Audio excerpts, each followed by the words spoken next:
No, that was a shit. No, still Just keep on it. yeah. We can you can have one more.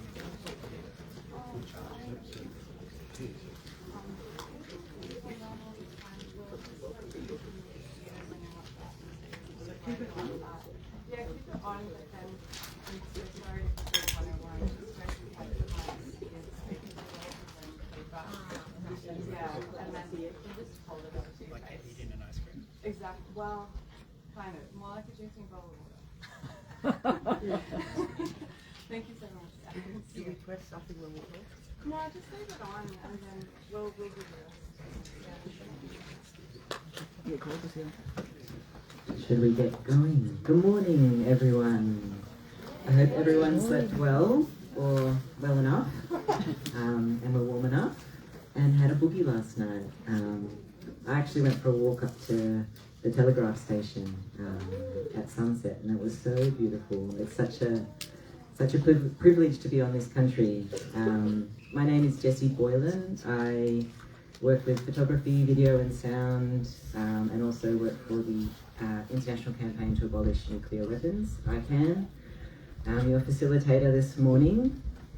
I would just also like to say that it's such a privilege to be on Arrernte Country, and thank you to Felicity and the Hayes family for welcoming us yesterday morning. And as Catherine Gilby said yesterday, we can really see the strength and generosity of the people welcoming us here. I would also like to acknowledge any Aboriginal people here in the room and elders past and present. And I keep coming back to this statement that North American scholars Eve Tuck and Kay Wang Yang saying that decolonisation is not a metaphor, that it's an ongoing process. And as Warramai woman Genevieve Grieve says, it's a shared endeavour. So thank you to all of you for coming here to have these important conversations. And to the amazing crew who have put this on. What a massive effort.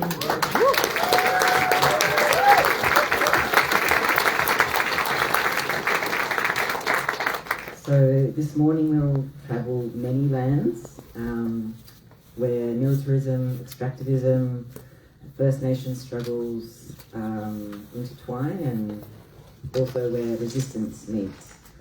From Pine Gap here on Arrernte land to missile testing at Woomera and Googatha land to the proposed nuclear-capable B-52 bombers at Tyndall, to Wajak Country, where the AUKUS nuclear submarines will be based, to Yankunytjatjara, Yankunytjatjara lands, where people are still living under the shadow of the nuclear testing program from the 50s and 60s.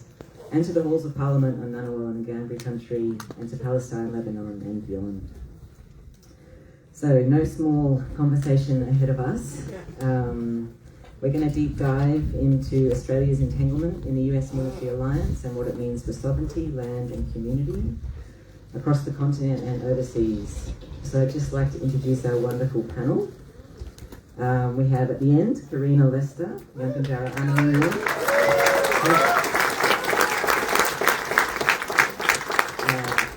second generation nuclear test survivor. Karina's father, the late Yanni Lester, was blinded by the black mist fallout from Totem 1 at Emu Field. That was the British nuclear test, first mainland test that was detonated in South Australia in 1953. Karina works with the University of Adelaide's mobile language team as the Aboriginal co-manager and language worker. She is an ICAN Australia ambassador and also serves as a commissioner on the AUKUS Public Inquiry.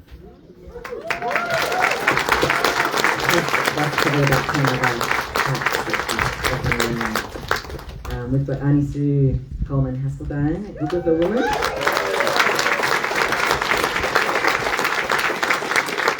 In South Australia.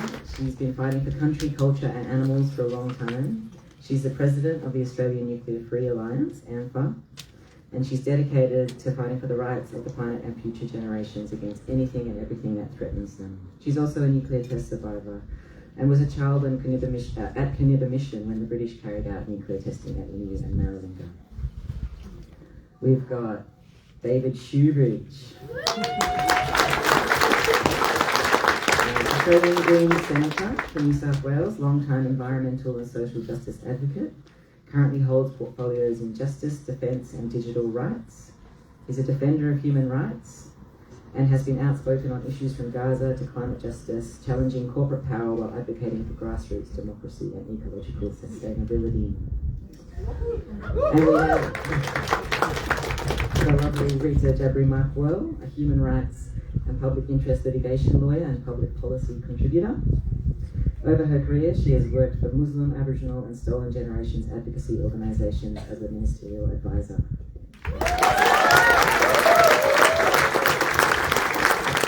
It's a beautiful to be with you all. So together we're going to try and unravel the pervasive secrecy, obfuscation and lack of transparency that government and companies use to keep us all in the dark. And we'll also discuss how we got here and how we might be able to untangle ourselves and how we can also build alliances that are based on our shared humanity, not our shared destruction. So I thought I would start by asking everyone to expand a little bit on those bios and introduce more about where they grew up and how they got into the work they're doing today. And I was thinking, Karina, could we start with you? Thank you, Jess, and good morning, everyone, all you wonderful people. I too want to acknowledge that I am on Arrernte Country and I grew up on Arrernte Country as well. So thank you, Aunty Felicity and the Hayes family for your warm welcome yesterday. As Jess said, I'm a Yankunytjatjara woman from the Arrernte and Yankunytjatjara lands. I'm the youngest daughter of the late Karina Lester and late Lucy Waniwa Lester, who were a big part of this community as well back in the 70s and 80s, which is where I spent a lot of time growing up on country.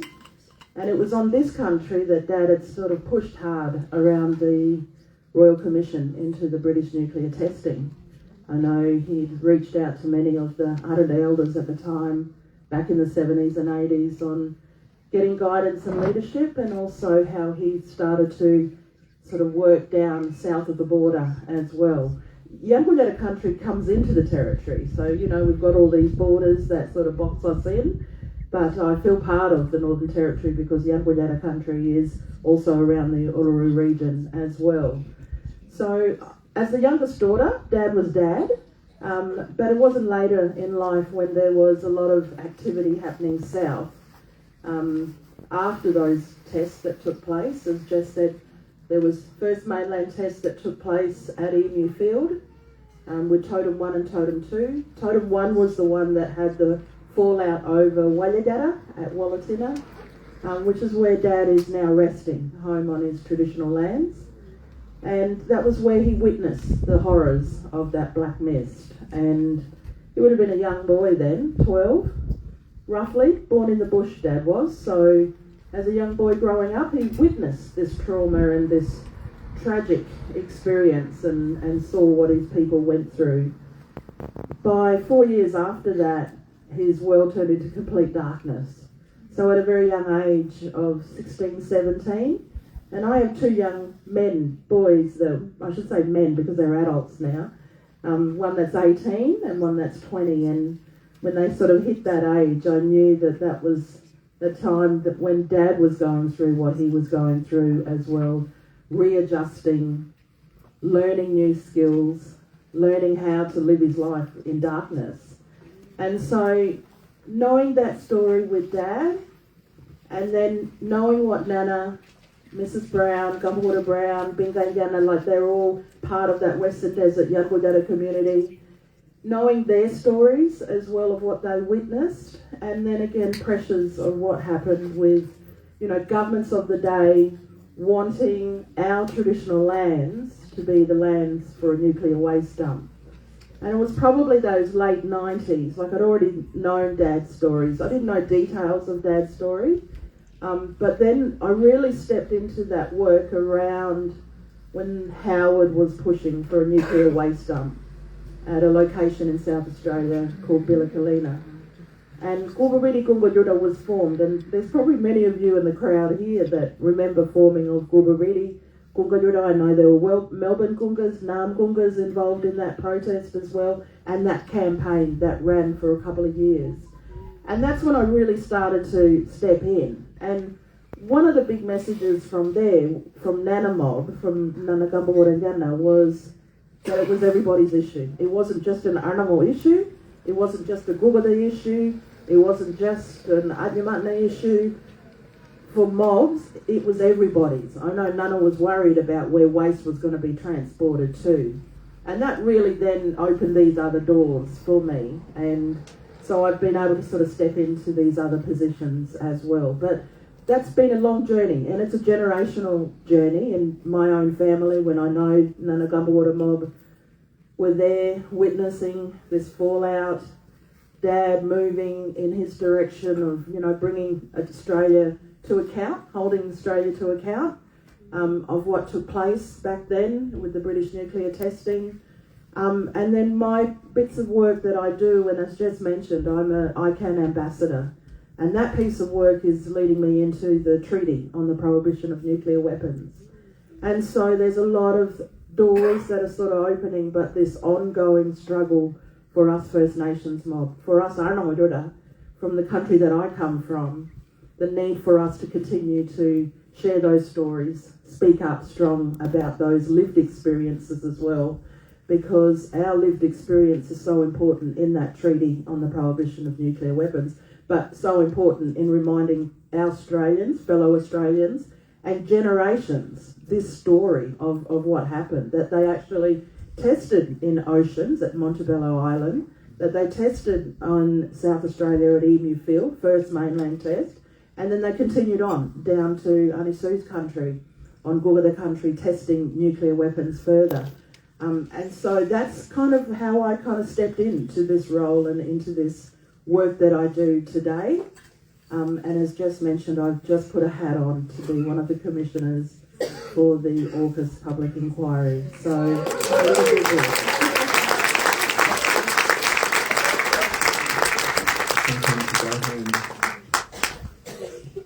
busy woman, isn't it? Yeah, I was being two-faced. I told her to steady off and stay home a little bit. Then I looked at my own agenda and said, that wasn't fair. But yeah, no, I'm just from down south, Ceduna way. I was a child at Koonibba mission when the atomic bomb started off at Maralinga.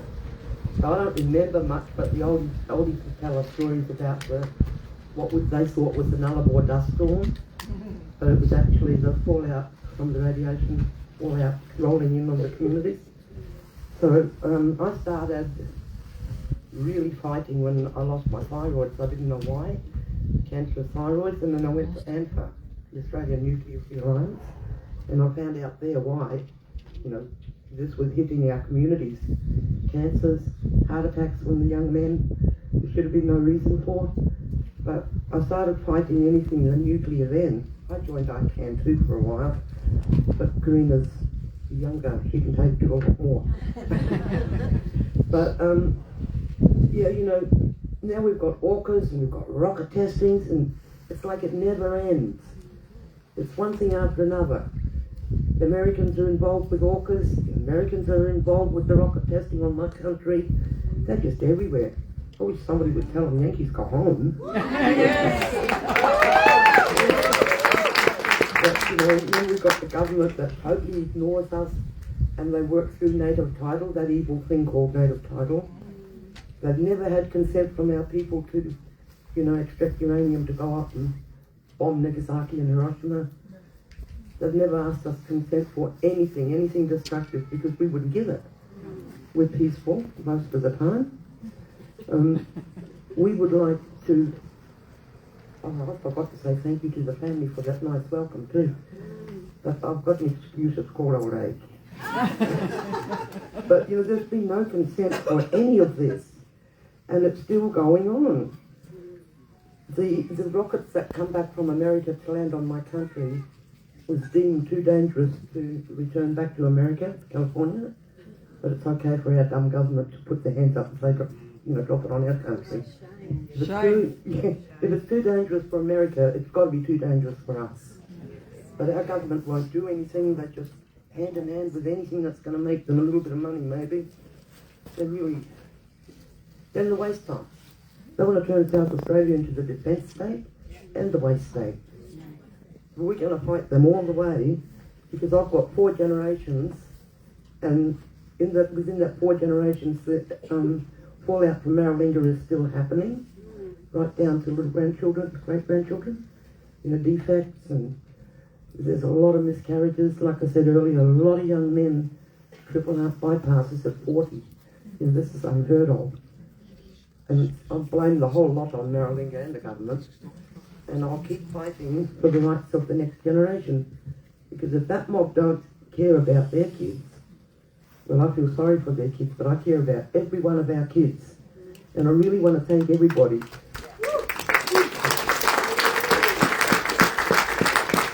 Everybody that's here supporting, because we could not do this fight on our own. We need every one of us. And if we lose, so does everybody else.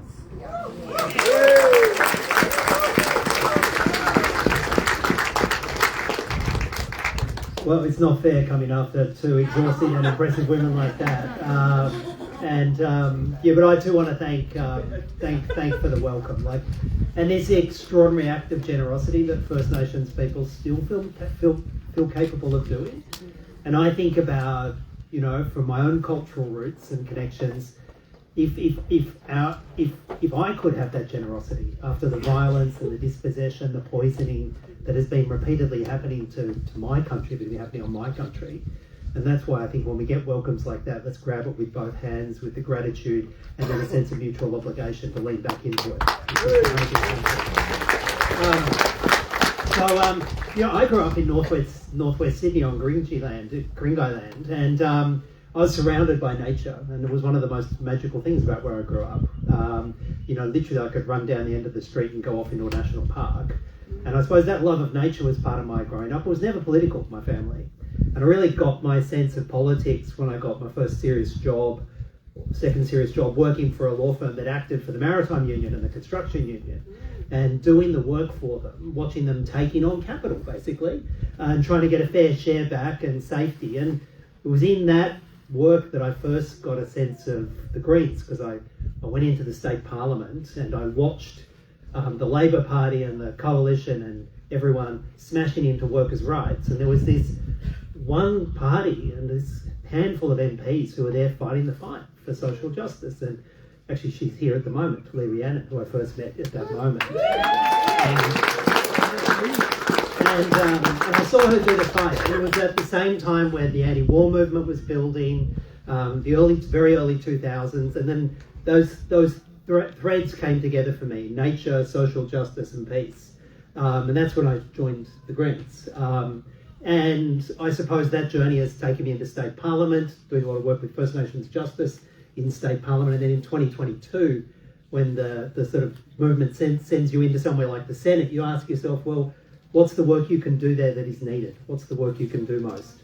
And for me, one of the key things was to be that sort of, if you like, that voice and the statement for the peace movement and the anti-war movement, the anti-nuclear movement, and to join those threads together. And I sometimes feel like it's a privilege to be there in those spaces that are just fueling war and fueling conflict and heading us down this path and trying to be some kind of rational voice, some kind of, at least a pushback, a counterweight for peace and disengagement from this incredibly dangerous, toxic path we're on. And, when I'm in those rooms sometimes, I find myself with a couple, 100, 150 people with gold braid on their shoulders and, billions of wealth behind them pushing us down to war. I'm sitting there by myself and I never think I'm by myself because I know I'm actually in places like this. So that's why I was We're so lucky to have you in there, David. Thank you. Rita, would you please? Yeah, so thank you to the Hayes family too for your beautiful welcome. I'm currently living in Megangan, Brisbane, and I grew up for many years on the Gold Coast with the Bunjalung community mainly. With my mum was a TAFE worker, and she worked with a group of deadly First Nations women, and those women became my aunties while I was growing up. And Auntie Joyce Summers, who's still alive today, is my mother's main remaining friend, as my mum's now very elderly, has Alzheimer's, and Auntie Joyce still visits her every week and still looks after her. And Auntie Joyce, when I was a teenager, said to me that I was very bossy, and I should I should consider getting into politics so I could take up a fight. And anyway, I started working in the Aboriginal legal rights movement on the Trevorrow Stolen Generations test case, and Stolen Generations always very close to me because my mother suffered, my grandmother suffered child removal when she was young, a child stolen from her, and my family, obviously, my father is Lebanese, he's a Lebanese migrant, so we grew up fighting for a free Palestine, free Lebanon, and all those stories were together in my identity and my bringing up. And obviously, you know, Pauline Hanson happened when I was a teenager, and 9/11 happened when I was beginning university, and my universe started to contract somewhat, but I ended up in Parliament working for the Labor spokesperson for Indigenous Affairs in opposition and then in government.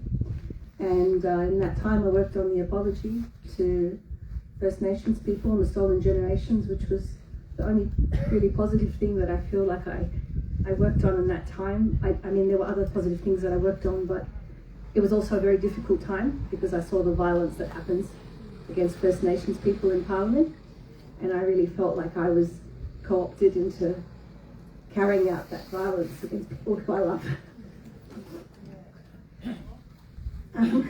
So occasionally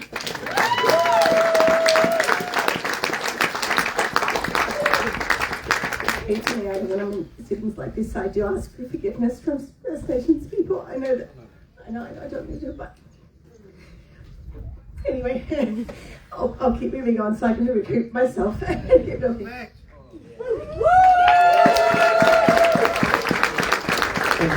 Thanks everyone. Thank you for sharing some of that. I feel like it's so important hearing more of people's stories and, you know, backgrounds and why we came here. And every single one of you in the room has a story to tell. And you know, I think that's what connects us. You know, it's not just these issues that we're going to talk about next. It's all of those backgrounds, all of those stories that connects us beyond, you know, beyond the kind of what's on the surface. So thank you for sharing that. And I wish we could have a just a conversation like about that. The rest of, maybe we'll do this again sometime. But let's move now. I was thinking, you know, we're going to go from the past to where we are, and then also to where we're going to go in the future, where we hope to go in the future. So, David, I was wondering if you could locate us now, tell us a bit more about Pine Gap, and I'm conscious that there's a whole range of knowledge and understanding about the US alliance, about militarism, about what Pine Gap does. And I just thought I'd throw that lovely, broad and specific topic to David to tell us a bit more about. Yeah, like tell us everything about AUKUS. Tell us everything about AUKUS, please. Yeah, you know, I did once give a very long speech in State Parliament. But it is, you know, like one of the reasons I think we're here, this fundamental reason we're here is, you know, barely 15 k's from here, is Pine Gap. And Pine Gap has a very central role in the US global military deployment. And that has been, you know, an expanding role that Labor and coalition governments have been wanting to give. It's notionally a joint facility, which it doesn't mean it's a big cannabis farm over in there, but it's meant to be Australian-US facility. But the truth is, as a senator, I'm not permitted to go there. You're not allowed in. Elected representatives can't. There's no show and tell. It's a US facility that is partly staffed for and partly paid and overwhelmingly paid for by the Australian taxpayer. And I think we should be clear about it. It's not a joint facility. And it's one of its principal role is to pull together information being downloaded by US satellites and US global sort of intelligence gathering, and to crunch some of that data and information and then feed it back into the US military. So we know, for example, from whistleblowers, not from any formal government reports, that it's been critical in providing targeting data to the Israeli military and the US military in the strikes in Gaza, in Lebanon and in Iran. That targeting data and information is being sent from here. It's also connected to Northwest Cape, that Harold E. Holt communications facility on northwestern Australia, which is up just north of Broome in northwestern Australia. And that role of that facility, it's been expanded to do space communications, but its principal role at the moment is to communicate with submerged US nuclear submarines, to send their messages and directions. So if ever the message from the US military to end the world as we know it happens, to launch their intercontinental ballistic missiles from their submarines, that'll probably be beamed into Pine Gap and then sent from Pine Gap to Northwest Cape, and the message will go out and the world as we know it will end. So we'll be the sort of the handmaidens of that through our role with the United States. Just north of here too, well, not just north, about 150 k's south of Darwin is RAAF Tyndall, which is meant to be an Australian Air Force base, but its primary role at the moment has been to expand the tarmac there, and very large project to extend it. It now has a cycling through RAAF Tyndall US B-52 jet bombers, those big old jet bomber planes that are designed to deliver nuclear weapons and ordnance around the world. That now is expanded, and US nuclear capable B-52 bombers are popping into RAAF Tyndall just north of us. And when we ask the government, well, why are you permitting nuclear weapons to be stationed in Australia on B-52 bombers, we get this statement. It's like, how dare you ask that? How dare you politicise this? Don't you know what our formal position is in relation to those B-52 bombers? And our formal position is we don't ask if they've got nuclear weapons on them, and the US doesn't tell us if they've got nuclear weapons on them. That's the courageous position adopted by our government. Also that we have full knowledge and concurrence of like that. Yeah, and you can fall down into these rabbit holes of their language. So what happens in Pine Gap, what happens in RAAF Tyndall, what happens with the thousands of US Marines stationed in Darwin and now permanent storage of their equipment, what happens in Northwest Cape, what's happening in the nuclear submarine base we're building for the United States right now just off Perth. So in an existing Australian submarine base that's on Garden Island, just off Fremantle in Perth, us collectively, the Australian taxpayers are spending $8 billion converting that into a US nuclear submarine base, which will be up and running by next year, where the US will be able to station 5 nuclear submarines there. The reason they want that is because it's a shorter trip up to go and make war with China from the west coast of Australia than it is from San Diego on the west coast of the US. So we're building that. But when we challenge that and we say, well, what on earth are we doing building all these US bases? We get this bullshit response that, oh no, these are all joint facilities and they all often operate with full knowledge and concurrence. And we say, well, what does full knowledge and concurrence mean? Does it mean you know what the US is doing, sending targeting information to the US military and the Israeli military? Is that what it means? Oh, well, we're not going to talk about that. We're not going to identify that. And the truth is, I think, even the Australian military, the Australian Signals Directorate, they don't really know what's going on any of these bases. They are foreign bases for a foreign military. And right here in the Northern Territory, we're in what is increasingly looking to me like a sacrifice zone for the US military. This is a bit of the country they're happy to put on the front line in a war. They're happy to turn into a militarized resource, fossil fuel, sacrifice zone for US corporate interests and the US military. And is it any wonder that First Nations peoples, traditional owners, want these facilities off their country? Because it's not keeping us safe. And we can talk about what's happening in the world. Increasingly people can see US bases don't even come, they've never made us safe. But right now, they are super making us a target.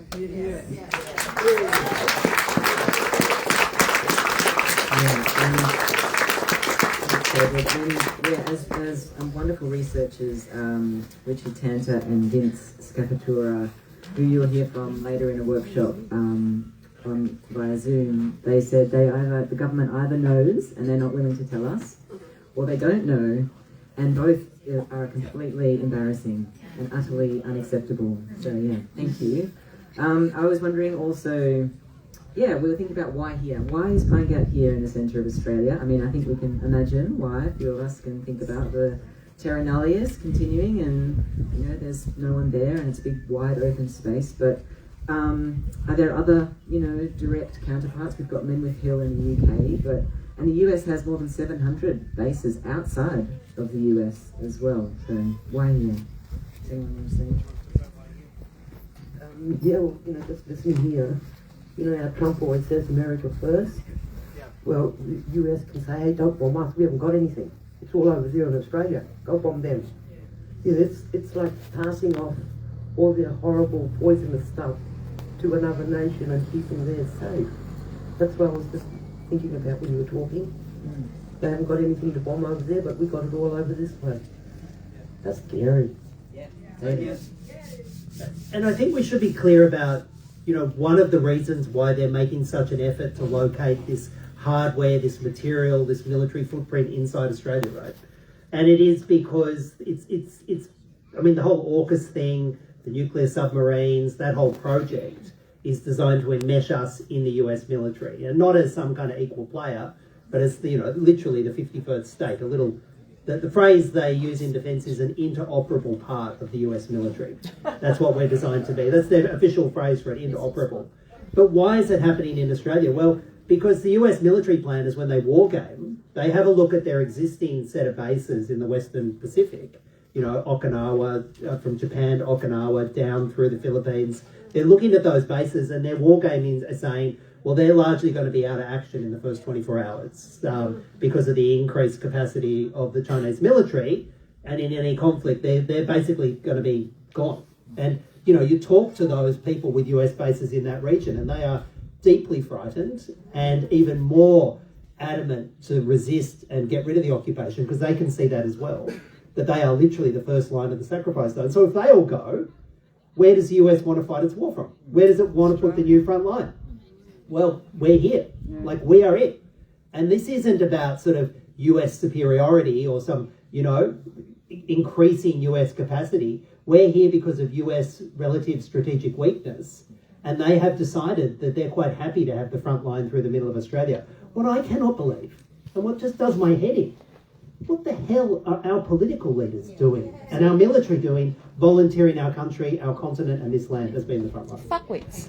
Well, maybe we can get more into that soon. Yeah, I was talking with Apelli Lasuma, who's from the Pacific Network Against Globalization, and he was saying, Pacific feels that Australia is using them as a sacrifice zone, as well, a buffer zone.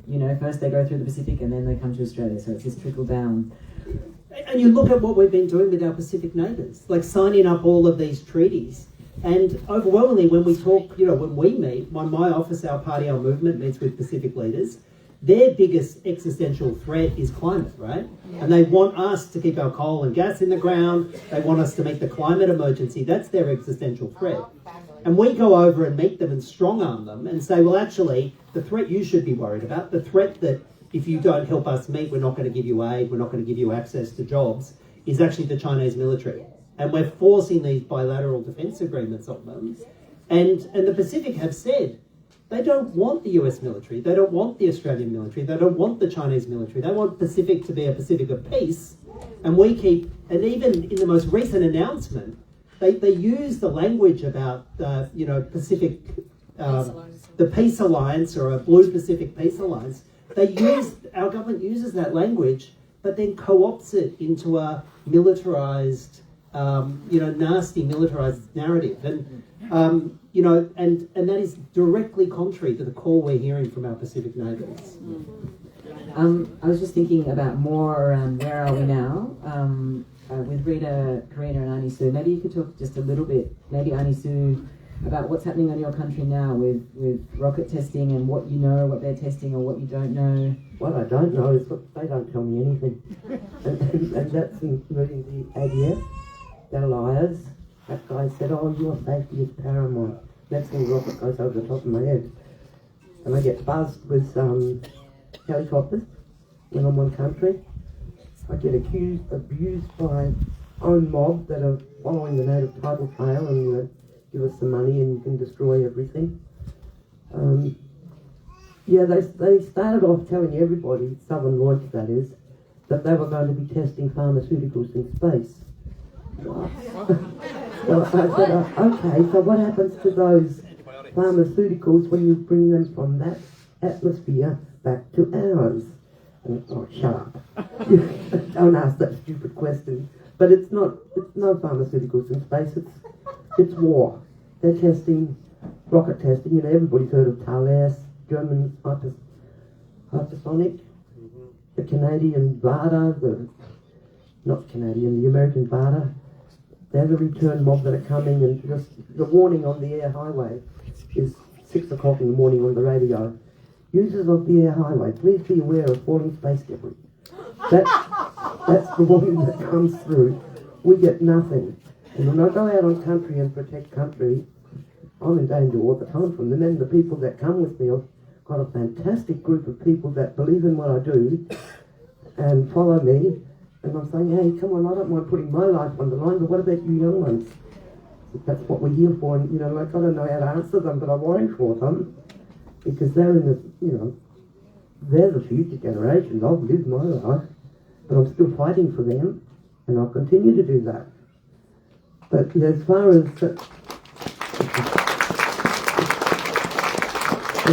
all those lies that are coming out of Southern Launch, and the mining companies I think they might be done and dusted in that area because Southern Launch is trying to join my country up with the Woomera protected range. That means it is. It's scary too. And that means a huge chunk of South Australia will be closed off to the public. And I'm just saying, well, I'm on country, I'm not leaving. It's not terra nullius like they're trying to say. Animals are out there. And we go out on rock-hole trips looking after country, making sure the animals have got clean water, and just keeping it alive. And all they want to do is destroy it. And Aunty Sue, I've been on a few of those rock-holes trips, and that's where I first met, well, actually I probably met you at an ANFA back in, when it was called Alliance Against Uranium. And then we needed to shift to positive language and made it the Australian Nuclear Free Alliance. But yeah, also someone just handed me that there's some QR codes for your petition against Southern Launch. So make sure to sign up to that as well. And yeah, Aunty Sue, talking about the rock-holes trips, like they've been going for about 20 years. And yeah, they've been 20 years with the volunteers. Yeah. My family's been going out all the time, but when things got pretty heavy, we needed help. And like I said before, we can't do it alone. We need help from everybody. I remember being out there with you and at Inler and saying, we have to come out here on country and prove, to government, to mining companies that we're here using and looking after this land so they don't mine it. Can you tell us a little bit about wins, and some of that, as well as bringing everyone together? It's nice to celebrate all of what we have done and also what we don't know we have prevented sometimes when we've been on country for so long fighting. Yourselves have been on country so long. Yeah, it's that bringing and sharing of culture, cross-cultural sharing. It's been good. It's taught a lot of people over the 20 years or so. But what was the other question? Some of the wins. Well, yeah, some of the wins is we did stop one of the mining companies and we just held a blockade out on country for 2 weeks. APY rang me and asked me if I had a bulldozer as a hostage. There's a bulldozer here, but I never thought it was a hostage. But we eventually let them take their bulldozer out of, providing they left country, and they haven't been back there. So that was a major win. And the other smaller wins I'm getting now, that was miners. Now it's rockets. The smaller wins I'm getting now is getting this word out. And they're a little bit scared. They even offered me a job. That'll shut her up. Culture monitor. Yes, I could go up in the helicopter and say, oh, there's nothing here, you can destroy country. Okay, you go away. It's all about money to them, and greed, and they don't care for anything else but what they're doing, and what they're doing is evil. And they're doing it with the help of native titles. But we are going out and we're letting them know you're not going to get away with this. This is not terra nullius. We are here, and we're going to stay here. The animals are here, and we're going to protect them.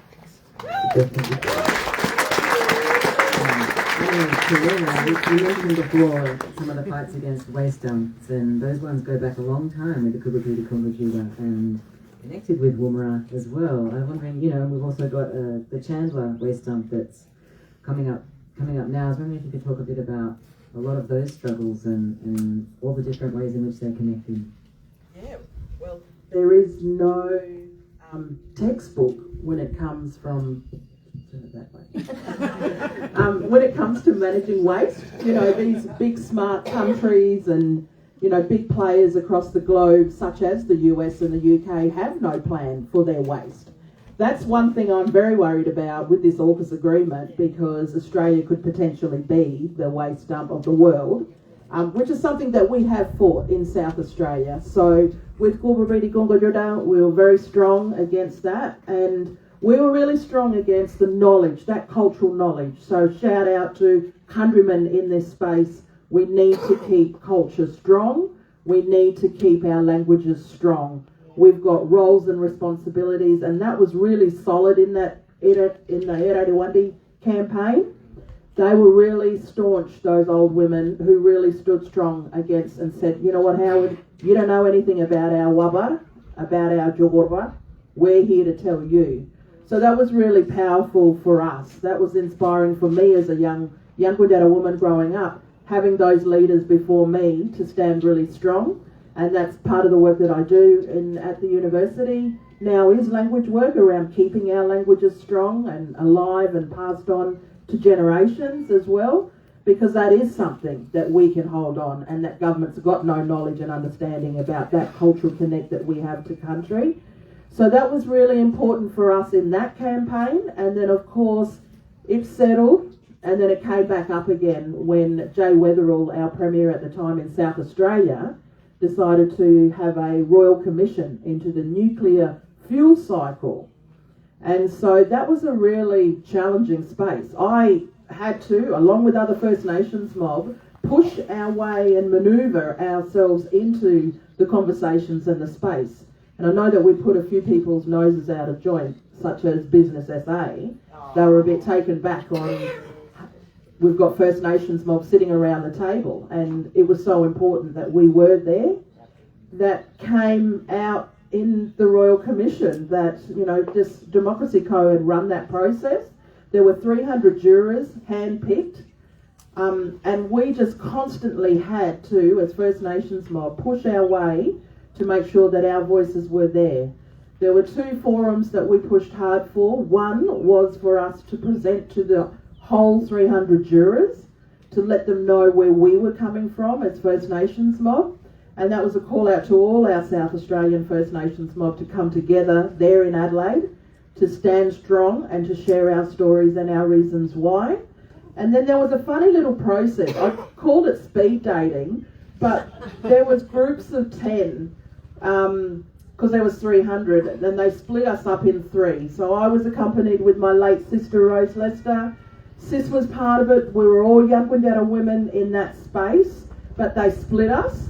And I had 100, Sis had 100, and one other young sister girl of mine as well, Simone Ter, academic at Flinders University, staunch woman, had another 100 herself. And so they split us, which was really overwhelming, because we had to go around to complete strangers in groups of 10 to again relive and tell those stories. And that was really hard on us sisters. We were vulnerable, but thank God we were strong enough, and we had our ancestors and our nanas with us to really be strong in that space. And that was a big part of having that influence in that Royal Commission. And we did find out that really that Royal Commission was looking at international waste. and wanting to bring that international weight in our state of South Australia. So, South Australia is a very unique state in that we've been tested on, they mine us, they pressure us to be the waste dump solution for the world because there is no textbook on this, and they now promote us as the state of defence. It is an absolute shame. And just recently we had an AUKUS Public Inquiry. One of our hearings were held on Googatha Country, and Labor were really vocal about what we were doing there and what was going on. So we did our job. We rattled them, and we really need to continue to do that. And just a quick shout out to everybody.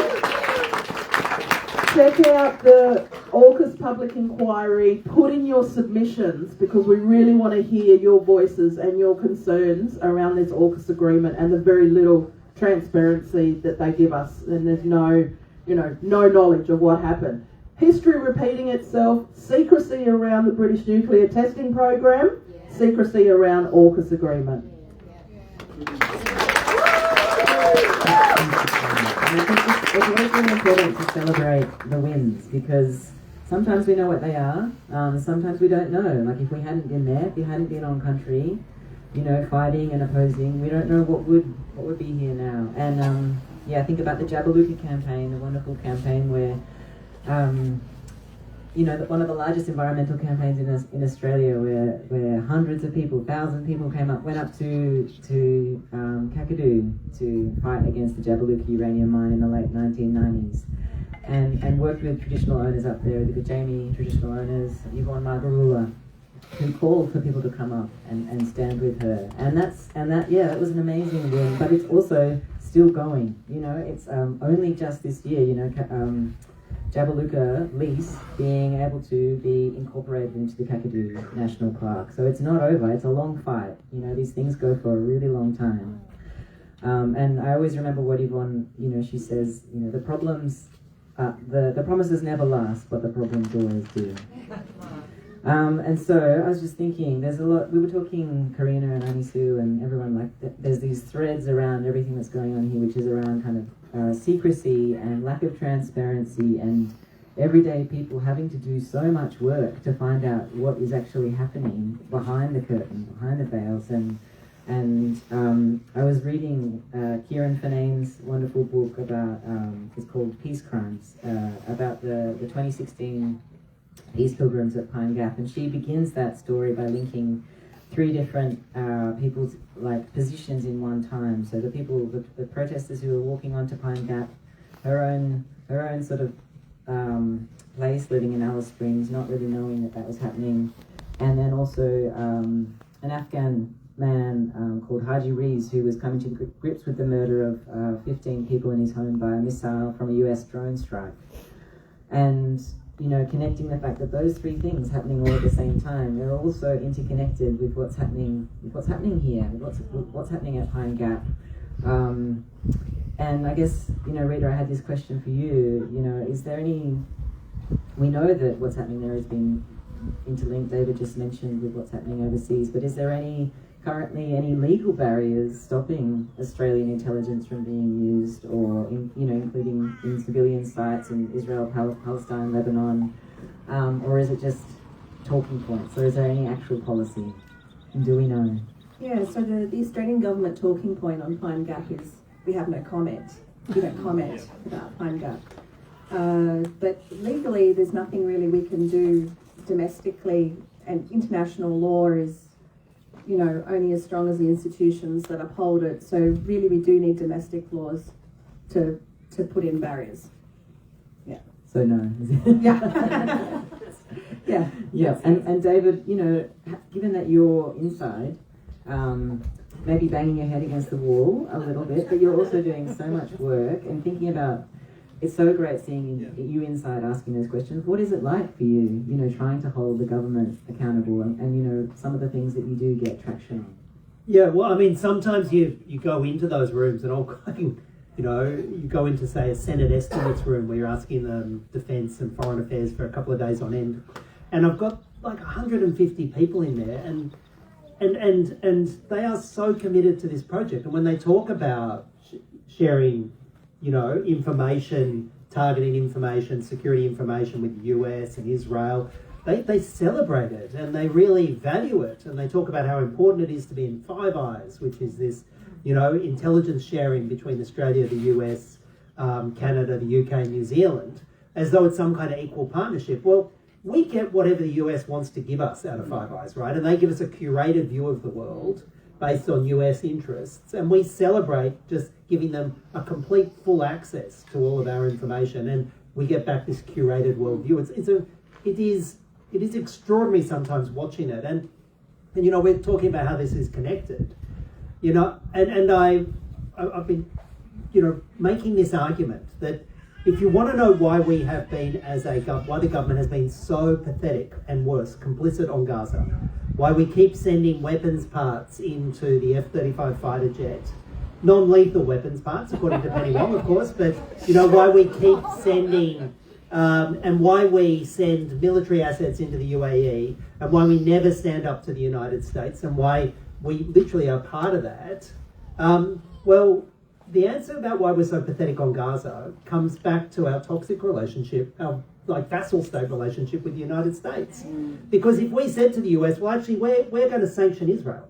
We are going to sanction them. We're not going to send them armoured steel. We're not going to send them parts for their fighter jets. We're going to put financial sanctions on Israel. If we said that to the United States, our government is deeply frightened about what the US would do back to us.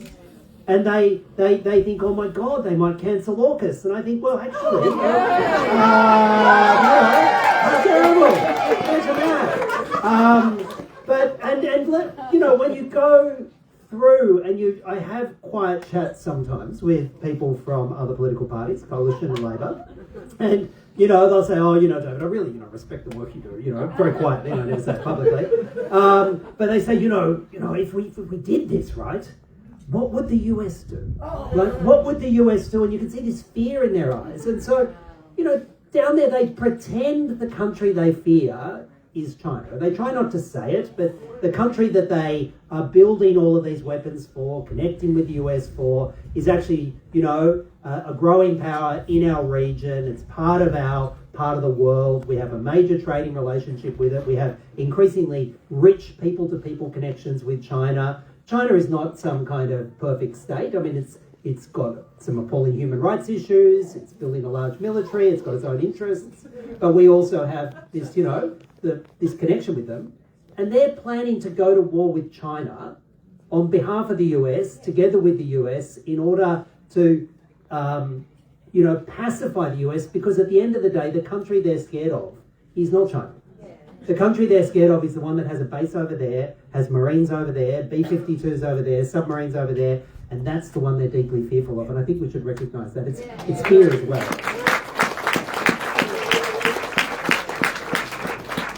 When the Chinese warships came through South Australia? You remember that, being 3 warships?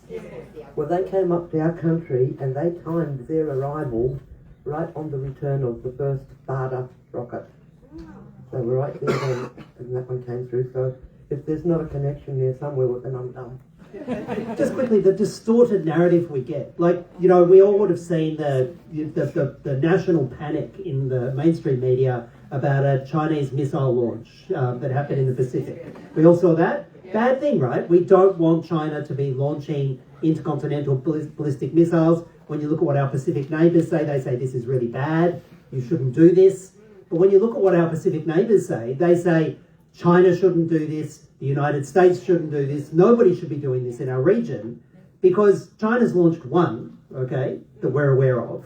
The US, 3 times a year, fires off an intercontinental ballistic missile from the west coast of the US, lands it in our side of the Pacific 3 times a year, an intercontinental ballistic missile. But they're doing it not to destabilise, they're doing it for safety reasons. And that's the difference.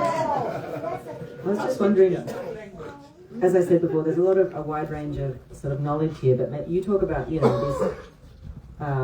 Australia drawing us into a potential war with China. Can you, or a US war with China, can you talk more about that and How is that possible? Why is that possible?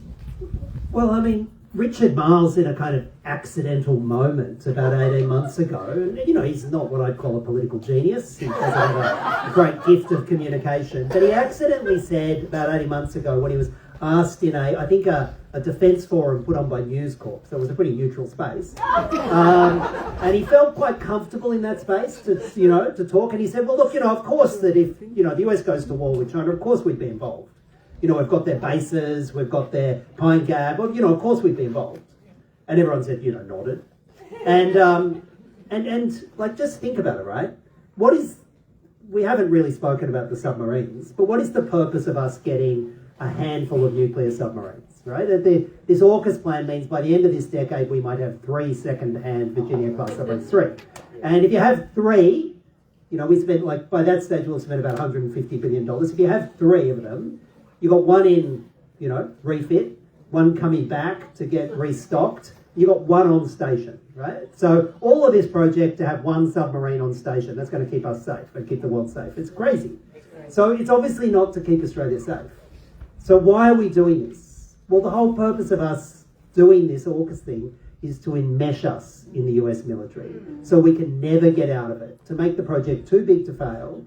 And so our nuclear submarines, if we ever get them, and I don't think we will, but if we do, their job is just to lurk off the coast of China as part of a broader US deployment and literally shadow and follow Chinese nuclear submarines as they leave their bases and then hopefully sink them in the first, moments of a war. They're not Australian assets, they're US assets. And so if we've got nuclear submarines up in there, and increasingly we have more and more Australian personnel embedded on US nuclear submarines across the Pacific. We've got US bases here, US submarines based off Perth, Pine Gap, Tyndall, Darwin. There is no way with this kind of deployment that we would even have a choice about it. When the US goes to war, it'd be like, what happened in World War II. When the UK went to war, our Prime Minister said, so of course we are also at war. This would be, it just will be an inevitable reality. We won't have a choice about it. When the US chooses to go to war, if it chooses to go to war, whenever it chooses to go to war, we will be part of it unless we get out of AUKUS, unless we get rid of these bases. Can I just add one little thing? When we had the AUKUS hearing in Perth, we had heard, in Fremantle, we had heard from Linda Reynolds, opposition. She was a defence minister. She said clearly on record that we were already at war with China. So that raises a lot of eyes and a lot of red flags that we're already at war with China now, currently. So you understand then with AUKUS, when all the mobilisation that's happening now, it's all going ahead. And that's the concerns. We need to have a coordinated approach. We need to know what is happening across our states and territories, because there are so many moving parts when it comes to AUKUS and this agreement, which is a worry that we can't be complacent, is what I'm saying. I'm actually interested in hearing more about what you've been hearing in the public inquiry, Karina. I'll come to that in a second. But Rita, you say that Pillar 2 of AUKUS gets much less public scrutiny. And you've described it as a new frontier of warfare with no red lines and almost no So what is it? What is Pillar 2 and what is behind the curtain? Well, it's highly classified. So I keep asking you this question. So it's highly classified. Apparently includes new frontier technology, so artificial intelligence, hypersonics, electronic warfare, quantum. It's all the stuff which is also part of the US bill, which is about to pass Congress in the US to join the military industrial bases of Israel and US, which is also focused on artificial intelligence, quantum, electronic warfare, etc., and data fusion, so fusing Israeli and US data. So essentially right now we have a US-Israeli industry, which is, a US industry which is building in Australia. Our Defence Industry Minister, Pat Conroy, says that sector has grown 35% since the Albanese government came to power in 2022. They're building a workforce around this, which of course makes it politically much more difficult to change. And this is just the small beginning. The goal stated openly in our defence strategy was to make Australia a top 10 weapons exporter in the world, to be the largest offshore manufacturer of US weapons. And what we are now facing is that this is going to grow at a much faster pace because of that US bill, because Israel will have access to a lot more US money than it did before. Before it was military aid that was given through specific bills, and we knew the figure. Now Israel will have access to discretionary US budget money, which is around 1.5 trillion. So that sector is likely to grow. And that means that our US industry here in Australian soil is about to become the US-Israeli industry on Australian soil. And that sector is going to grow and be employing many, many Australians. And we really need to step up in the face of that. Well, Rita, that might lead me on to your wonderful work on the Red Lines package. Maybe you could tell us about Yeah, that. I would love to. Thank you.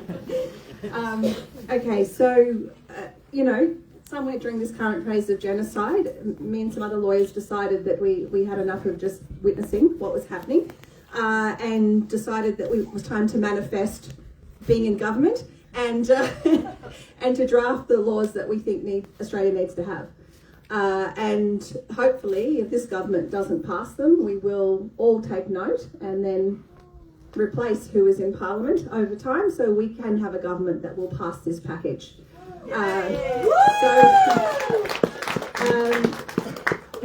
Whatever white supremacy exists in Parliament does not exist in my soul, and I do not want a country that is multicultural as Australia, as diverse as Australia, that is as strong with First Nations culture and history and soul as Australia, to be anything where we are going right now.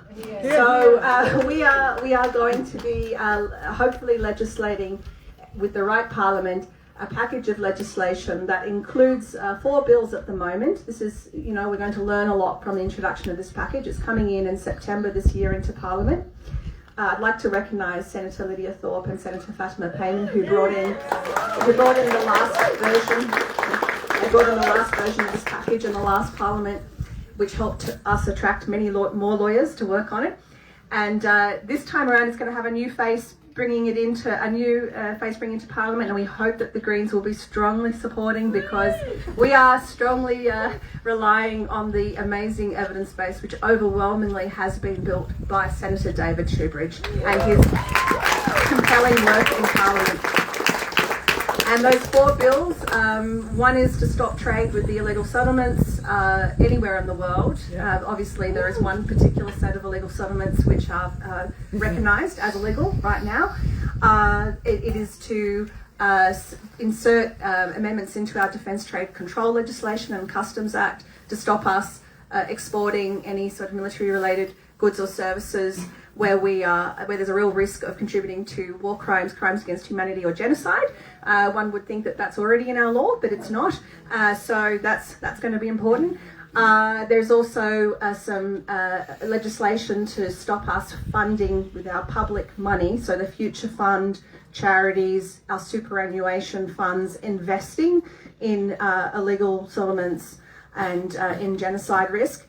And we have a 4th bill, which is setting up almost like a genocide prevention policy, but it's a little bit like the Modern Slavery Act, except it's a lot stronger. It has legal avenues for enforcement and accountability, and also requirements around due diligence and the ability to bring prosecutions as well as public interest litigation against ministers and senior managers in government, as well as corporate senior managers. That will apply to large companies that earn over 100 million, any defence company, whatever its revenue, universities, the Future Fund, etc. And just one final point I want to make is that our super industry is one that we really need to pay attention to, because just in the last year, the Albanese government was very proud to say that a couple of $1 trillion worth of our Australian retirement savings are going to be invested in the US economy, and that was a great selling point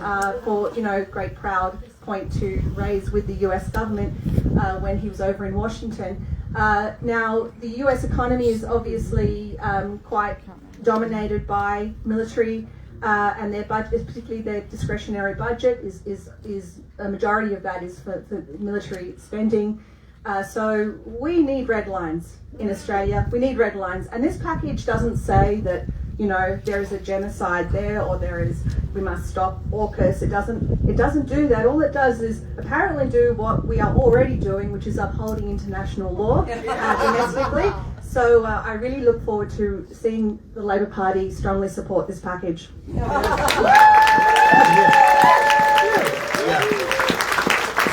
Well, let's collectively hold our breath for that.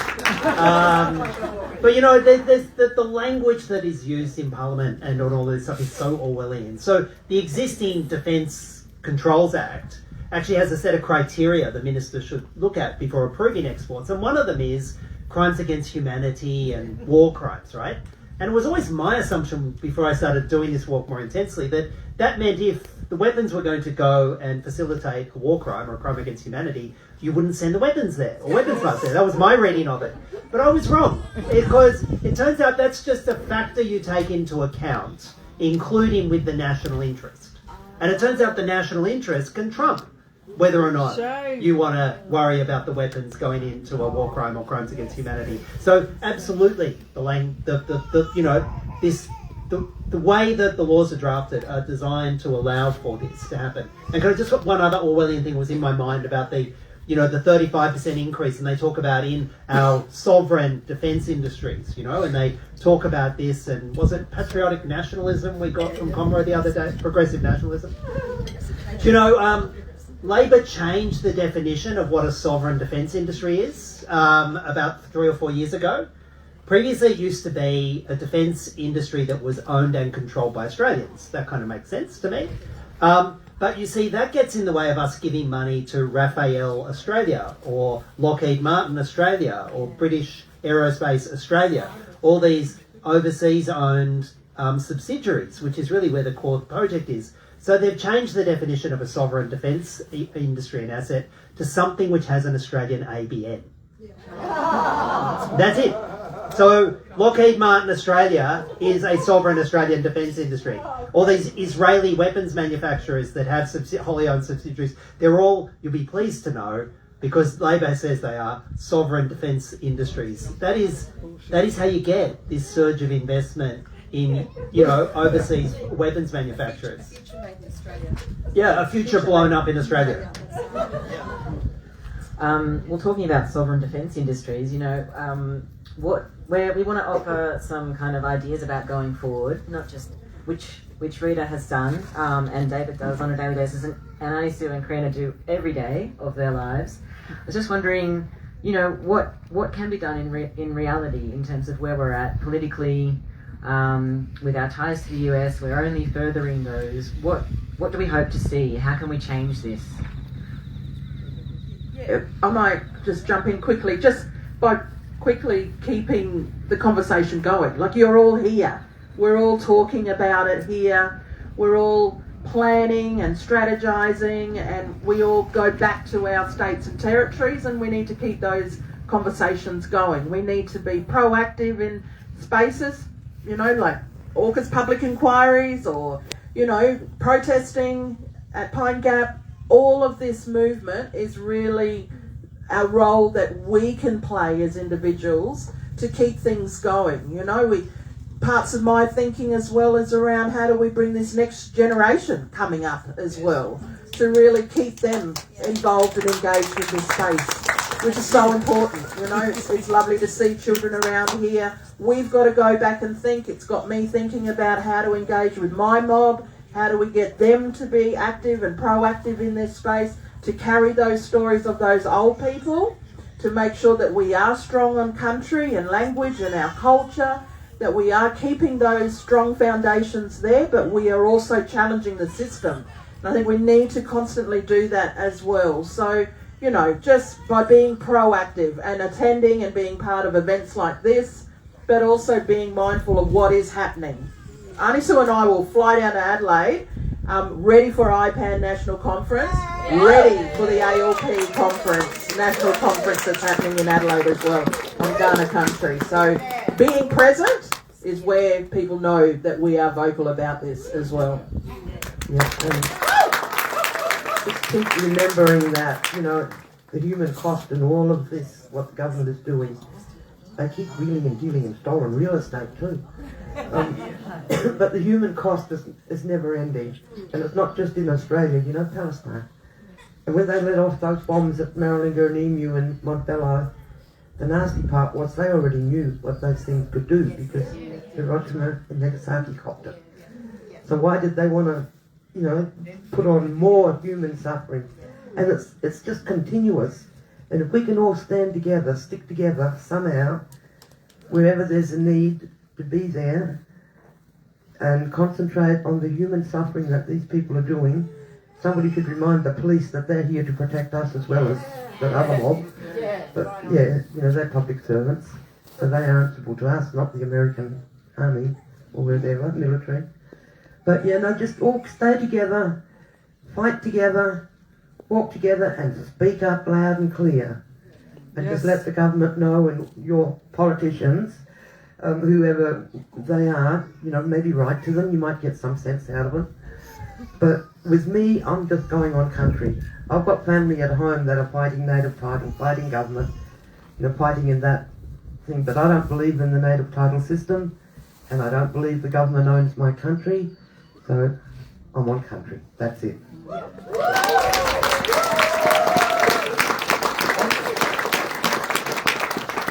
And I got to tell you, they hate this. They hate this.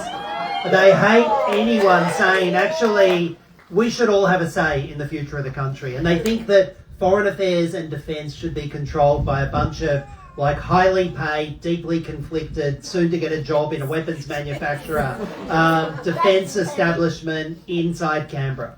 And, you know, when we first started really stepping up and doing this work, they were so affronted that we were even in the room. You know, you don't know anything, you don't have gold braid on your shoulders, you don't, you know, come here with an ASIO/CIA/US briefing. How dare you ask these questions? And it turns out that the reason they don't want us asking these questions is because they have zero answers to them. They have zero answers other than, this is what we've always done, we are committed to the alliance, this is all going to work, don't you worry about that. Well, I do worry about that. I worry about that a lot. And I worry about them being in this sort of position of monopoly power over information. So what we're doing today is breaking that monopoly power over information, sharing it, and coming up with a fundamentally different imagined world we can grab, right? Where we don't just be part of this global violence that is, you know, largely driven out of Washington through its proxies. Where we don't say our kids' future and our economic future will be making widgets for the US weapons industry or the Israeli weapons industry. Where we talk about, you know, removing these toxic assets and militarism from our country and having a defence force that is, yeah, by all means about defending Australia, but not about threatening our neighbours and engaging in this appalling conflicts around the world. And that imagined space is actually really close. It's really close if we had the political class and the movement to make it happen. And so, yes, what we're doing here is a pretty fundamental act of resistance and creating the space for the world we want. It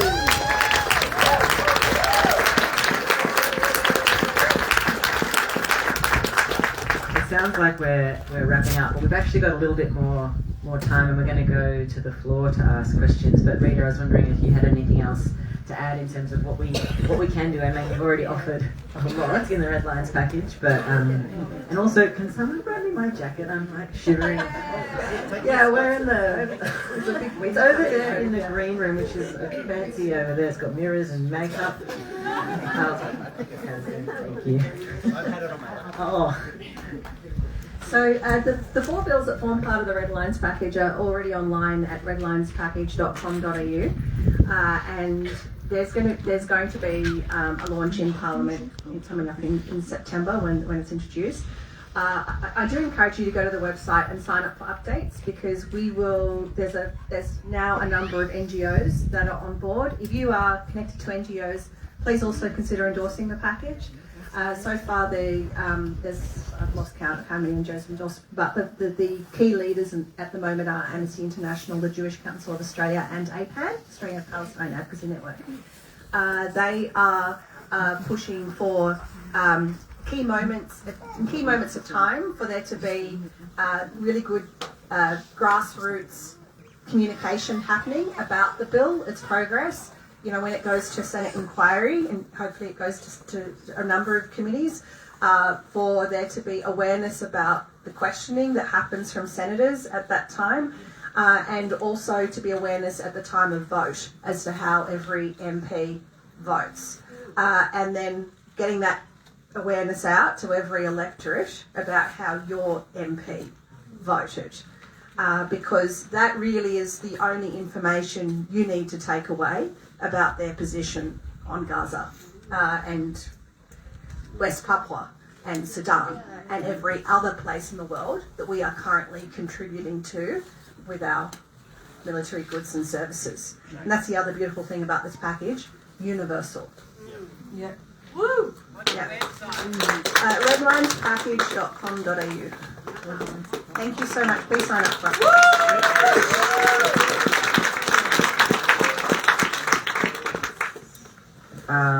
Questions? Anyone have a question? And in terms of questions, if it could just be a question, that would be great. Thank you. We love hearing from all of you, but also, keen to have the question. I think there's one, the person just behind you, sorry. Yeah, and then you. Yes, hi. What an amazing panel. Thank you. So I'm from Arrernte Country. My name's Billy, and so up there with all the US Marines and been a West Papua activist for many years and now Palestine. And I've been drawn to the work of Wage Peace, who has been focused on the corporations that are profiting from the harm. And I think through that awareness and the awareness of living in a capitalist system with a dying democracy of these corporations actually having more influence on policy, I see kind of AUKUS as not a defence policy but business. It's a business transaction, and there's these companies that are set to profit, and we don't say their names enough. So like companies like Thales, and I think Rita before you talked about all the US corporations that will be setting up business here. So we've got Thales, which is a French multinational, and Raytheon and Northrop and BAE Systems. How much influence do you think they actually? I feel like that is why we have AUKUS, is because there's this business opportunity that these corporations have seen, and they've sort of bandaged together. Do you think it's their influence that drives AUKUS, or it is actually a defence policy? Well, it's not a defence policy, let's be clear. It's other than their view is enmeshing us and make us a little interoperable part of not just the US military, but as Rita was explaining with Pillar 2, the US industry and research bases. Because, you know, the Labor government changed the law to remove the requirement to get a permit for the washing of research, weapons parts, intelligence, but really just the research and weapons parts and weapons industry that no longer needs a permit for Australia's research to be sent to the US or for US research to come to Australia, for weapons parts to go back and forth. So we no longer even have any control over that. And so it really is designed so that we become an extension of the US military industrial complex. And you think about what that means just in terms of scale. Like it's not an equal bargain. We're a pimple on a pumpkin, and it's just overwhelming any kind of domestic control we have. So it's absolutely part of it. And if you want to know how enmeshed we are, so there was a bloke in the Australian Army who was in charge of Army aviation, very high rank, had a little gold, star on his shoulder, and was in charge of Army aviation. And he made a series of critical decisions to end a European helicopter arrangement involving a Type An helicopter to end that before its time, chop them up and bury them in the desert, right? Very Green's defence policy, that, by the way, chopping up helicopters and burying them in the desert. He did that, and then straight after was a key person in making a decision to buy a bunch of US helicopters to replace it at the cost of about $2 billion Australian, called Black Hawk helicopters. Having done that, do you know what he did in January this year?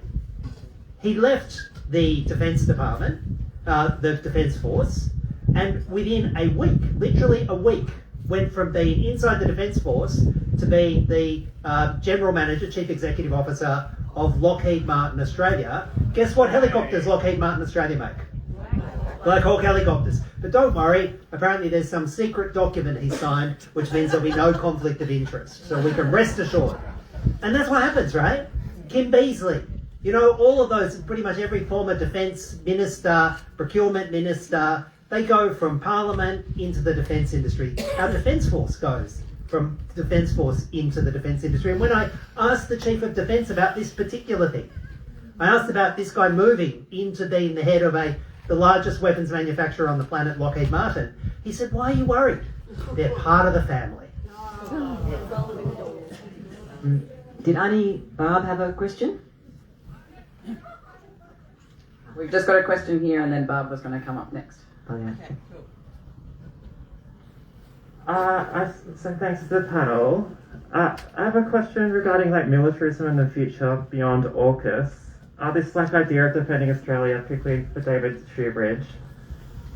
I'm remembering the last year the Greens announced a new defence policy to defend so-called Australia, dropping AUKUS and calling for new investment of $4 billion in domestic drones and missile manufacturing. As an abolitionist, I find this progressive nationalism deeply worrying. And the idea that you can reform the Australian occupation force.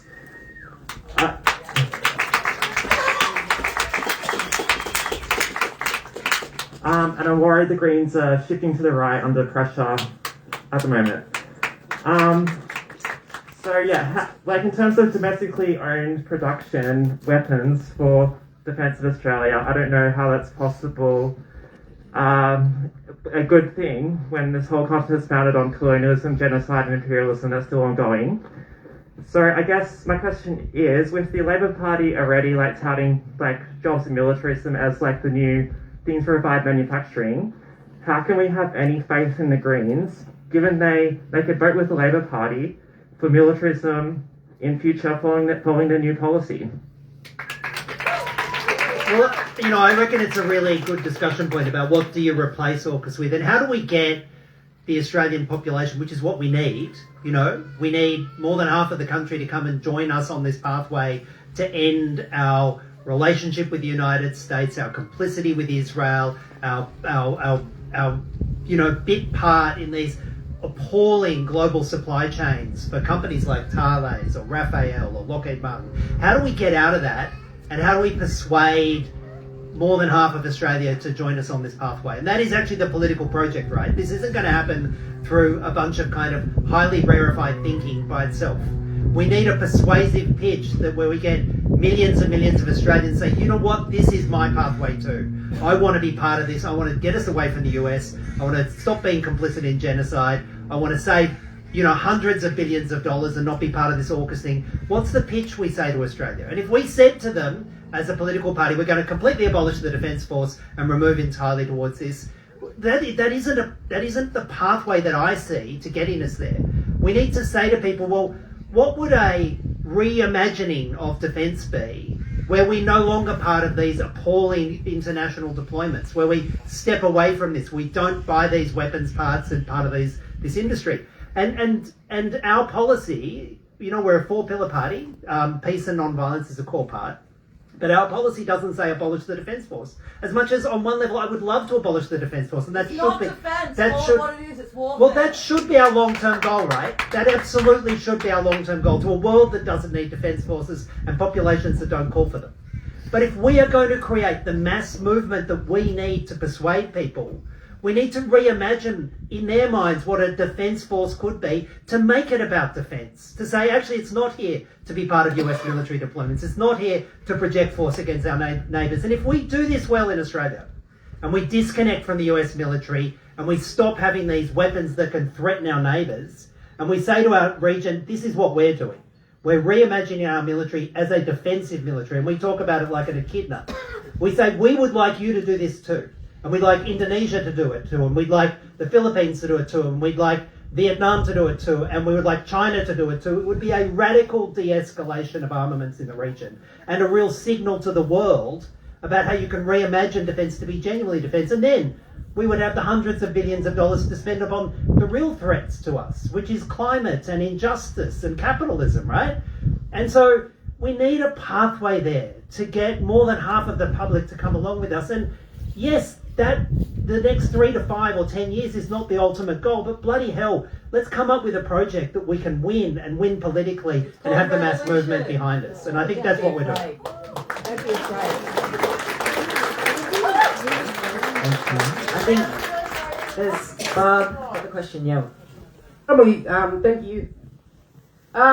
Thank you, Senator, for giving your time out and coming to be with people on the ground and helping us stand up for country. And thank you, Aunty Sue and sister. Okay, South Australia won their case against the nuclear waste dump in South Australia. Once they won that, they came to the territory looking at 3 places. One was Muckaty, and we won that. The other one was out on the Plenty Highway. Central Land Council went against that. They didn't want it in our region. Then they went up to Catherine and Fisher's Ridge, and they found out that it wasn't environmentally stable to have a waste dump because of the floodings and the wet during the wet. And so we won the case against the Muckaty waste dump, but now we've got a salt mine, pure salt mine, southwest of here, and the traditional owners don't even know what's going to go in there, basically. So my question to you, Senator, if you can now question the members of Parliament in what's going to go in there after the salt is removed, and also Pine Gap was placed here before we even had native title or Aboriginal land rights here in the territory. One of the questions that you can probably ask in Parliament is whether the traditional owners are going to be compensated for all of those years, even before land rights came into the territory, and also on behalf of the traditional owners, ask them to be removed from this country. That's the 3 questions you should be asking parliamentarians in Canberra. Yeah, thanks, Amber. I mean, one of the core reasons that I particularly like coming out here is getting those questions, getting that legitimacy from the community and from TOs to go and take that message back to Canberra. So absolutely all of those questions. The last time I was out here at the end of last year, down here in Arrernte, and went down south actually. It's about 100 k's south to where they proposed to put that salt mine. And, you know, it's this extraordinary country, isn't it? This huge... And probably, Karina, you can talk to the country more than me, but it was extraordinary country. And there's the hundreds of metres of salt from an inland sea that dried up. And, you know, you go there and you see this amazing part of the world you want to protect. And, of course, US corporate interests want to dig down into the salt, notionally for a salt mine, but actually to create a very dry underground facility, probably to put toxic nuclear waste in it. I mean, that's what they see. So we have gone and asked questions about that. We will again. But I think we should also recognise what AUKUS is about. AUKUS was the entree for nuclear waste in this country. And Labor brought legislation in about 2.5 years ago to permit them to create a nuclear waste dump anywhere in the country just by a signature, basically, of the Defence Minister. And part of that was trying to find a way to overcome historical resistance from First Nations peoples by taking away rights.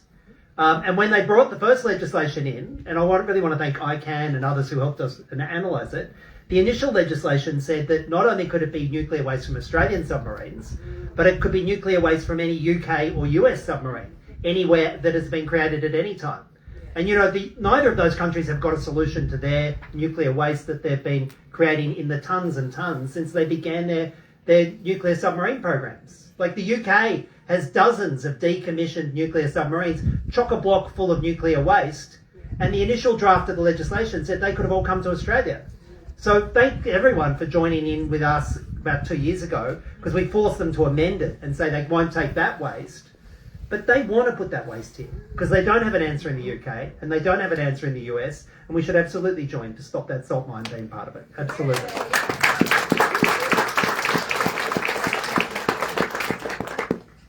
Hey, I want to thank everyone on the panel and thank you to Aunty Sue and Karina. So privileged to learn from First Nations women who have been doing this for a long time.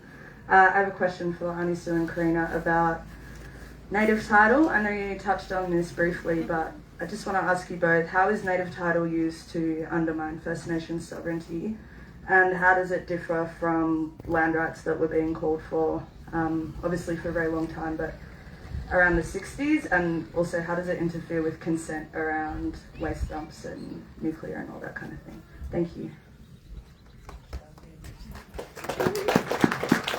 Well, as you all know, I make no secret of my hatred for native title. It was devised by a really evil mind straight after Mr. Mabo got his land rights bill passed, or won that one. Then native title came in. And what it actually does to the people is divide and conquer. And it allows people from other country to come in and say, yes, I'm a part of this. I have family here, but they're not TOs. And it allows for those people to say, yes, you can sign off and do mining. You can sign off and send rockets off on country because it's not theirs, so they don't care. And native title is actually a business. And I often wonder just who owns native title, because it's not the Aboriginal people. Yeah. So I'd like to find out. Maybe you know, I know. But I'd like to find that out, who owns it, because there is another owner. For every company we have, there's another owner. And I've been learning about all that stuff, but native title is not good. Don't believe everything you hear about native title, or don't believe anything you hear about it. Because under native title, when it first came out, I thought, oh good, we're going to protect country. And man, it didn't take long to get kicked in the guts and realise you didn't have the right to say no. The only rights you had under native title is to make deals with corporations and miners. And that's native title. Thanks for the question. I once was told by an anthropologist who said native title gets you to the table to negotiate. In the past, you'd been sort of fighting over the scraps. So that was their explanation of native title. It got us to the table to negotiate, to be able to do that. But not very many of our mobs have the skill of negotiation and have a clear understanding of what is in that Native Title Act. And when you get your consent determination, the rights and what you have there as well. So there's an assumption that we're all educated. Every single black fella on this land here, we're all lawyers and anthropologists and we're all skilled. But there's a real lack of that understanding from our mobs of what is happening in that native title space. And, Aunty Sue spoke about, there is this division and this conquering, which is an old rule that's been played for centuries, this divide and conquer. So there's a lot of work on our behalf as mob. We need to get educated in that space around what is native title and how do we use it for our determined areas and what that means. But then how do we cleverly negotiate as well? Because that's a mechanism. That native title stuff is a mechanism. And so we've got to be honouring what is really important for our mobs, and how do we make sure that we are meeting our obligations around cultural responsibilities and our protection of our culture and our language and our very important sites that sit on our determined areas. So, really asking those questions and being able to build those relationships with good lawyers out there who have good understanding, who can work with mob, who can actually give us some good guidance and direction on that. Freehold land rights, and I'll talk for Yankunytjatjara lands. Again, same situation. Our mobs need to know and understand every clause in that Land Rights Act and keep that strong, because that gives us the right to veto. That gives us full rights on our traditional lands, and we need to know more of that, rather than being influenced by those that are knocking on that door to come in and mine and exploit and take things out. We've got to be clever that our act is actually solid enough to be able to say, no, we don't want activities coming in there. And for us to value our cultural assets that we have and be clever. So we need good skilled people, and I know there's a handful of lawyers out there, and I'm sure there's anthropologists as well, but we need good allies, good people to guide us through a very complex machinery, and that's the machinery of native title and the machinery of land rights as well. So it's always a challenge. But again, the system floors us all the time, you know, through education, the lack of education, the constant fighting in those spaces, our health and mental health and well-being of our people as well. So they always have this upper hand over us as First Nations mob and countrymen, you know, in this space here. So we just need to find this clever balance of working closely with all you mob, and really wanting to learn and understand the roles that we can play in making sure that we keep our line of direction of where we're going as First Nations mob, and then how do we be clever on how do we use that system as well. So we need to do a hard work ourselves to make sure that we've got a good understanding so we can push back, challenge, and make sure that we don't see the things in the direction of where things are going as we see today as well. So thanks for the question. As far as native title is concerned, I don't believe the government had the right to give me native title. That was given to me at birth. Do you have another question? Oh yeah. Yes, Sorry, David just wanted to remind me of something, because I've told police and our Attorney General and whoever that if I break their law, it means I'm upholding mine. And I'll continue to do that.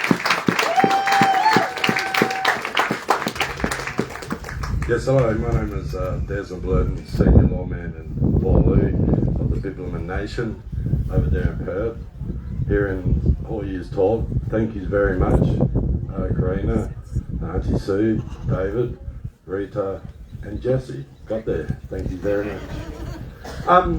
Yes, I do deaths in custody over there, and also climate activism. Coming up here, this is like the pièce de résistance of what's really going on, and it's just terrible that this is being allowed by this government, and not even going to recognise our sovereignty to our lands that connects us to 60,000+ years. I want unity to come across all our peoples, because I feel our mother here crying. These sacred trees here, so beautiful. The DNA that comes out of my ancestors back over there on Budja goes straight into those trees. So these trees and everything around it is a part of us, because our DNA is in there. So I just want to say that unity, we all have a part to play, and we all can get through this. But I want to tell you this, we have our sacred tribal lands that we want for our future, and I encourage all groups to encourage our children into that future, instead of them being locked up and not seeing this. It's disheartening for me to know that our children are just going to be trafficked through the guise of safety through Department of Child Protections, and also the incarceration rates. when an Aboriginal person is being placed in prison, that's human trafficking. Human trafficking because we never ceded our sovereignty, and this land is being driven like it's stolen. Driven like it's stolen, nuclear waste and everything. I just want to say to you, we have a role to play. Everyone together, we can do it. Thank you very much, everyone up there. Thank you. Thank you. That might be a good place to finish, and I was just hoping that maybe each of you, I was thinking you were circling back to where we started and how we got into this work. What happens now? How do you get grounded, and how do you stay grounded doing this work, and what happens after you leave here, and how can you keep going? Rita, do you want to go first? Okay, so I'm always driving forward and fighting, because I just love to fight, and I think that we have to manifest what we want. We can't just wait for a government that's going to do things, right? We just have to manifest the policies and the laws that we want. I think, for example, that on this shameful issue about the incarceration of 10-year-old children, First Nations children predominantly across Australia. I thank you, Senator David Shoebridge, and also Senator Lydia Thorpe, for asking questions about this in Senate estimates. The fact that our government, the Albanese government, will not use its Commonwealth power to override the states and territories and lift the age of criminal responsibility that would protect those children. Children are sacred, and we should protect those children, and it's refusing outright to do it, while speaking to our faces about respect. It's too much. And it's the same with Gaza. All the words we've heard over the last few years, it's very triggering, because it's words compared to the substance of violence that we are witnessing. And so how I stay grounded is focusing on forward strategies, and for me, the Red Lines package is one such strategy. I'm focused on the dehumanisation framework. Another policy idea I have it's a great replacement for the IRA anti-Semitism definition, one framework to protect all people from hate speech in universities, every public institution. Come talk to me if you want to talk about that. But I think that we also need similar legislation in the First Nations space.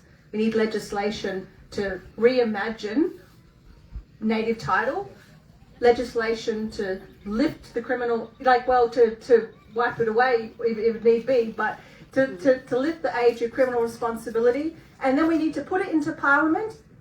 Don't wait. Put it into Parliament. See how everyone votes. Get your read of their characters now. And then organise every electorate to vote accordingly. Because at the moment there are many communities that are still very under-supported with voting, and that needs to be a collective responsibility to support those communities. So yeah, anyway, action is my grounding. Not sitting in a sea or reading a book. David, do you want to hear?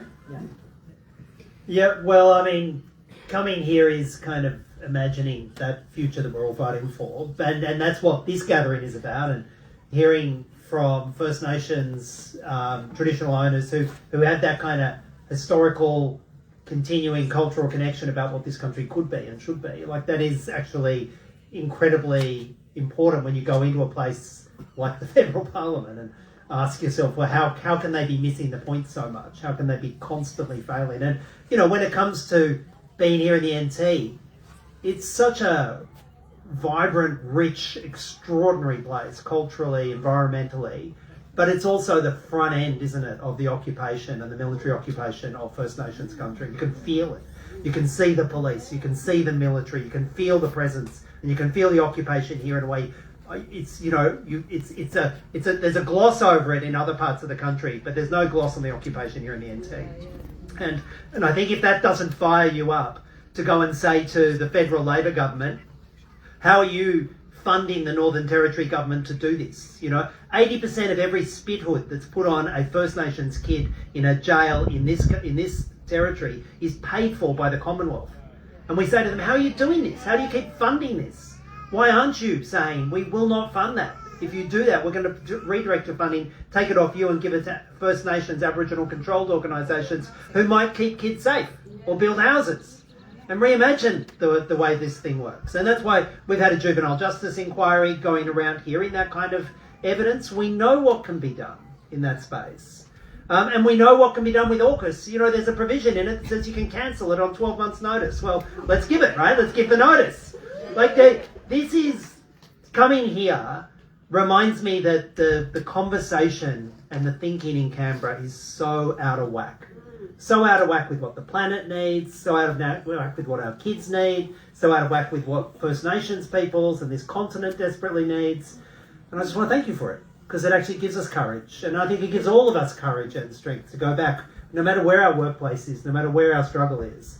So thanks everyone for coming. And thanks so much to the organisers for creating this space. Aunty Sue, how do you keep grounded and what's next? Keep grounded. Yeah. Obey all their laws and stick up for mine. And any time I break their law and when all talks and everything fails, they're not listening, I'll just go bush and I'll be on country. And that's where I do my fight. That's where I do my claiming of identity. That's where I teach my kids respect, culture, bushmets. That country is our pharmacy, our butcher shop, our church, spirituality's out there. It's our schools, it's everything. And if these idiots think that they're going to destroy it, Americans or no Americans, they're going to have to destroy me with it.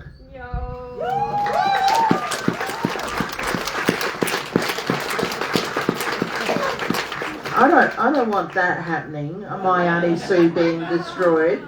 But I certainly do acknowledge that I do need to go and recharge back home on country. So I do plan to do that. But there's another fight back in Adelaide, and that's with the ICAN National Conference as well as ALP's National Conference as well.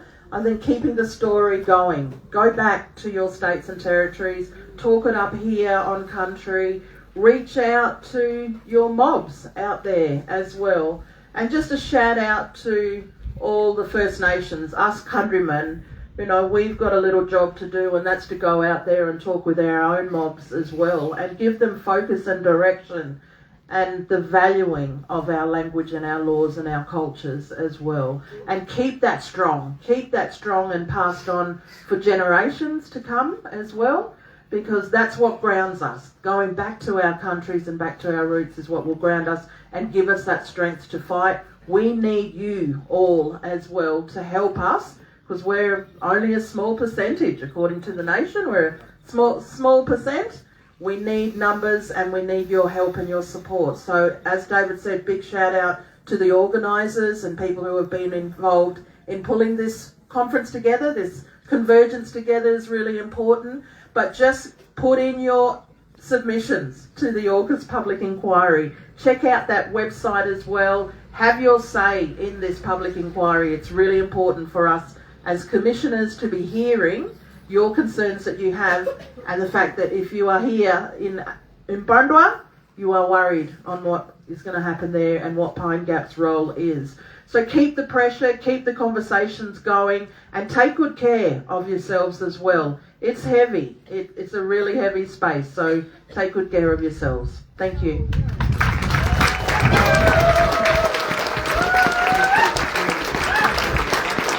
Thank you, everyone. There's also a petition that is supported by the traditional custodians. It is put forward for the demands put forward by the traditional custodians of the Arrernte people, Pine Gap, to go to the Senate to close Pine Gap and for compensation. So the demands are all over there, so make sure you sign that petition as well before you leave. And yeah, that will please join me in thanking this wonderful panel, and hope you have a great rest of your day. Together we stand.